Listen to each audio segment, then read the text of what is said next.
খেয়াল করে দেখেন। থাকা কোরআন শরীফ বিক্রি করে দিন। একটি কোরআন শরীফ বিক্রি করলে পাবেন নগদ 10,000 টাকা। একটা কোরআন শরীফ বেচলে নগদ 10,000 টাকা? দেখি তো বিষয়টা কি।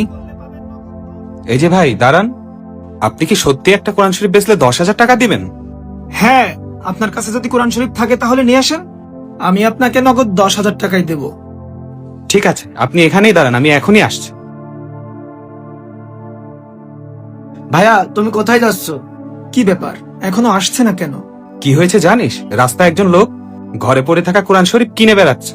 বলেছে একটা কোরআন শরীফ বিক্রি করলে 10,000 টাকা দেবে। এর জন্য আমি এটা বিক্রি করতে যাচ্ছি। আরে ভাই তুমি কি পাগল হয়ে গেছো নাকি? কোরআন শরীফ কেউ বিক্রি করে? আরে বিক্রি না করার কি আছে, নগদ 10,000 টাকা পাবো। ওখান থেকে 200-500 টাকা দিয়ে আমরা আরেকটা কিনে নিবানে, বাকি টাকা আমাদের লাভ হয়ে গেল। হ্যাঁ ভাই তুমি ঠিকই বলেছো, চলো। এই নেন ভাই কোরআন শরীফ, আর আমাকে 10,000 টাকা দিন।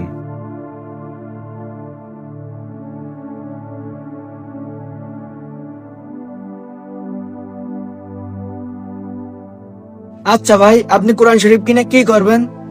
শোনেন ভাই, আপনাদের কাজ ছিল কোরআন শরীফ বিক্রি করা, প্রশ্ন করে না। ধন্যবাদ।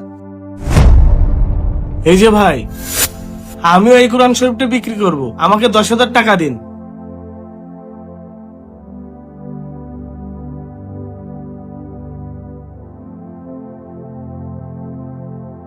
ভাই, আপনার কাছে বিক্রি করার মতো আর কোনো কোরআন শরীফ আছে নাকি?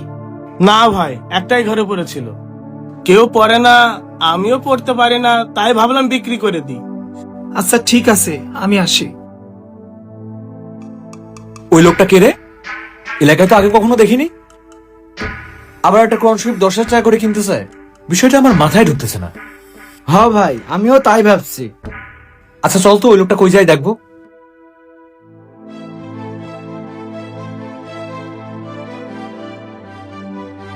ভাই দাঁড়ান, আপনারা এখানে? আপনি তো আমাদেরকে ভীষণ টেনশনে ফেলে দিলেন। না আপনি আমাদের পরিচিত, না আপনি আমাদের এলাকার। আপনাকে তো এলাকায়